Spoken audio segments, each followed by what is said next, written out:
Welcome to this video on how to make no-knead bread. For those who don't want to get sticky, doughy hands or just want to get away from the hassle of kneading bread, this is the recipe for you. So firstly, what you want to do is measure out 400 grams of strong white bread flour into a bowl. Sieve the flour into a mixing bowl. This creates a much lighter, finer and less lumpy dough. And sieve it like so.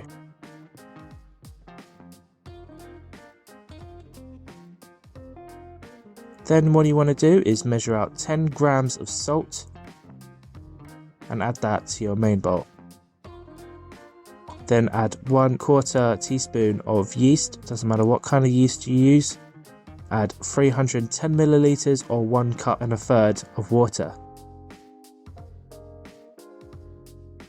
Mix that all together until a shaggy ball of dough forms, like so. Take out some cling film and wrap that and seal it and leave overnight for 12 to 24 hours. This is how my dough looked after 12 hours of proofing. And this is 18 hours after proofing. Heavily flour your worktop and scrape out the dough from the mixing bowl.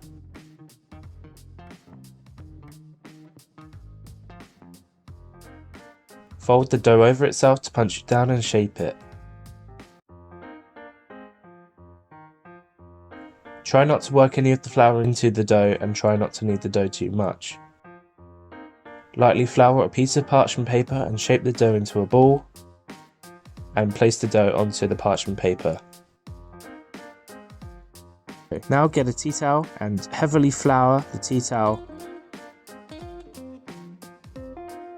and then drapes that over the dough. Leave that to prove for 1 to 2 hours until it is risen by half. Also say hi to the friendly neighbourhood cat.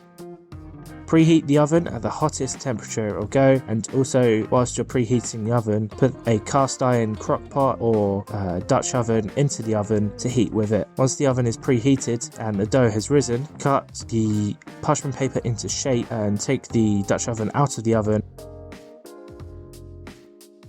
and put the dough inside like so. Spritz down the dough with water. This helps the formation of the crust. Put a lid on and back into the oven for about 15 minutes. After 15 minutes, take the Dutch oven out of the oven, remove the lid, spritz down with water once more and put back in the oven without the lid for another 15 minutes or until done. Once your bread is finished baking with a lovely golden crust, take it out of the oven and remove the parchment paper from the bottom of the bread. Let that rest for 1 to 2 hours to cool down. Optionally, once cooled, cut your newly baked bread in half to see a cross section of the masterpiece you've just baked. Thank you for watching my video and I hope you enjoyed. Feel free to follow me on Instagram and subscribe if you'd like to see more content. If there's anything I can improve on, let me know in the comments, it'll be much appreciated. I'll see you next time. Cheers!